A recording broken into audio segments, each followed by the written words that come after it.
대종경 수필 법문 제2 교의품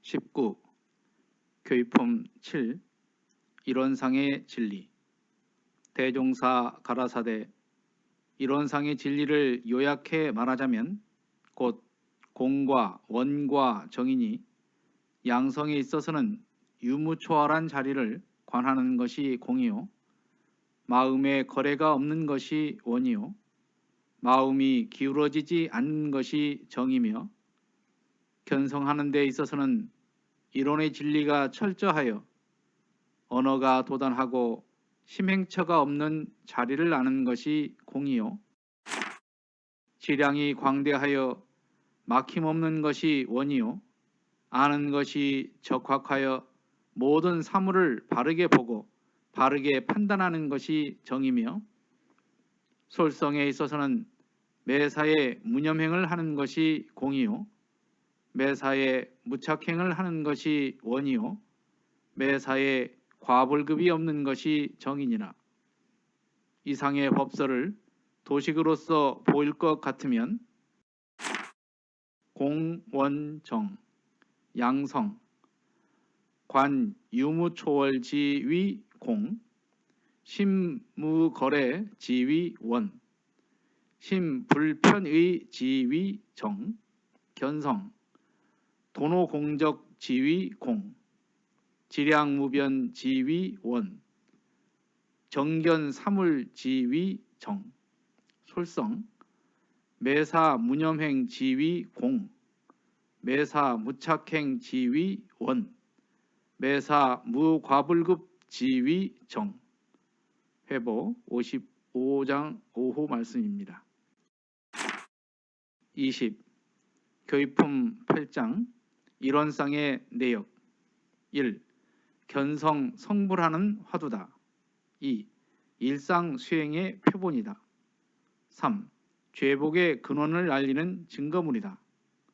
재래 등상불은 사진과 같고 불문에 들어오는 한 방편이다. 대종사 법설집에 있는 내용입니다. 21.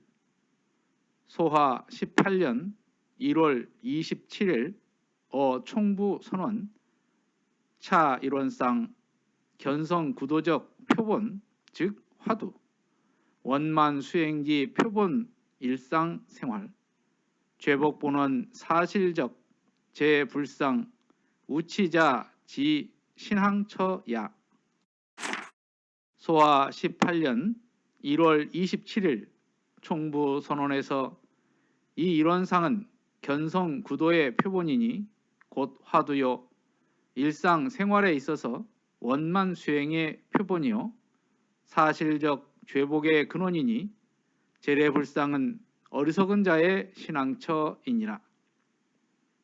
법설집에 있는 말씀입니다.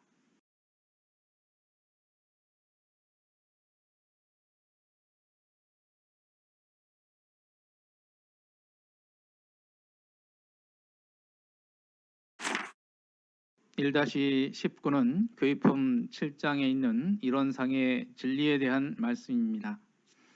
대은사님께서는 이론상의 진리를 공과 원과 정으로 요약을 해 주셨습니다. 이 공원정을 3학으로 채받는 방법을 말씀해 주셨습니다. 즉 이론의 체성을 지키는 양성에 있어서는 유무초월한 자리를 관하는 것이 공이고 마음에 거래가 없는 것이 원이 되며 마음에 기울어지지 않는 것이 정이라고 하셨습니다. 또한 이론의 원리를 깨닫는 견성에 있어서는 언어 도단의 입정처가 이것이 바로 공이 되며 지량이 광대해서 막힘이 없는 것을 원이라고 하며 아는 것이 적확해서 모든 사물을 바르게 보고 바르게 판단하는 것을 정이라고 하셨습니다. 이론과 같이 원만한 실행을 하는 것을 솔성이라고 하는데 이 솔성에 있어서는 무념행을 하는 것을 공이라고 했고 무착행을 하는 것을 원이요 과불급이 없는 것을 정이라고 설명해 주셨습니다. 우리 공부에 있어서 사막 공부를 이론상의 진리인 공원정으로 이렇게 간단하게 도식으로 설명해 주신 내용입니다. 이 내용을 보면서 대한 종사님의 교리 실천 도해가 생각이 났습니다. 1-20에 있는 교육품 8장 내용은 우리에게 중요한 내용이라고 할 수 있습니다. 즉 어렵고 공허할 것 같은 이론상의 진리를 우리들의 실생활에 활용하는 법을 알려주셨기 때문입니다. 즉 견성성불하는 화두요, 일상 수행의 표본이요, 죄복의 근원을 알리는 증거물이다, 이렇게 말씀을 주셨습니다. 깨달음에 이르는 근본이요, 신앙과 수행의 표본으로 삼아서 일상생활에 활용하라는 그러한 말씀입니다.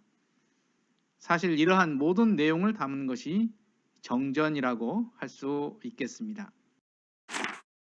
1-21은 1-20과 같이 같은 내용입니다. 대종사님의 법설을 주사님과 묵사님께서 따로 정리하신 내용입니다. 1-21은 묵사님께서 수필집에서 한문으로 수기하여 정리하신 내용입니다. 1-20과 21에 있는 내용을 교육품 8장에서는 이 두 분의 말씀을 정리한 내용입니다. 다만 주산 종사께서는 재래 불상을 사진이라 하시고 묵사님은 어리석은 자의 신앙처라고 정리를 하셨는데, 대종경 교육품 8장에서는 이론상을 대할 때마다 마치 부모의 사진같이 숭배될 것이니라로 정리가 되어 있습니다.